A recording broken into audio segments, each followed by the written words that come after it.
একের পর এক আমাদেরকে দিক নির্দেশনা দিয়ে ফেসিবাদের সেই নিস্তার করে ফেলতে সক্ষম হয়েছে।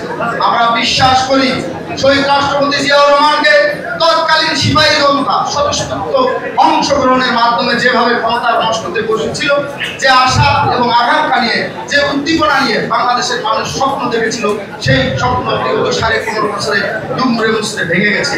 আমরা বিশ্বাস করি বর্তমান একটি অন্তর্বর্তীকালীন সরকার রয়েছে, সেই সরকার বাংলাদেশের মানুষের ম্যান্ডেট সেন্টিমেন্টকে ধারণ করে এখন পর্যন্ত ক্ষমতার মসনদে বসে আছে। আমরা বিশ্বাস করতে চাই অতি দ্রুত একটি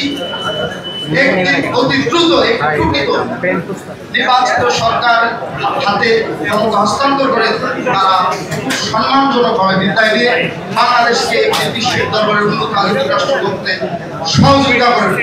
আমরা বিশ্বাস করতে চাই বাংলাদেশ জাতীয়তাবাদী দল বিএনপি সহ বাংলাদেশের যে কোনো গণতান্ত্রিক আন্দোলনের ভ্যানগার্ড বাংলাদেশ জাতীয়তাবাদী ছাত্র দল যেভাবে একের পর এক সকল গণতান্ত্রিক এবং শিক্ষার্থীদের যৌক্তিক আন্দোলনকে একের পর এক সহযোগিতা করে এবং সশরীরে রাজপথে থেকে অগ্রণী ভূমিকা রেখে গেছে, আমরা এই অন্তর্বর্তীকালীন সরকারকে এখনো পর্যন্ত মুখ বুঝে এবং বিভিন্ন যৌক্তিকভাবে আমরা সমর্থন দিয়ে যাচ্ছি।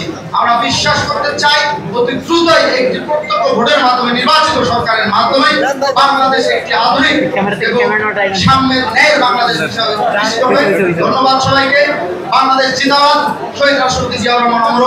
মা মাটি ও মানুষের একটি দেশ নেত্রী বেগম খালেদা জিয়া জিন্দাবাদ।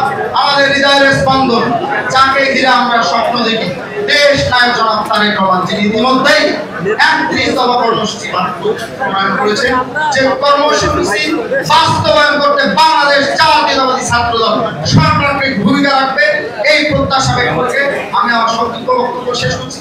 ধন্যবাদ সবাই। বাংলাদেশ।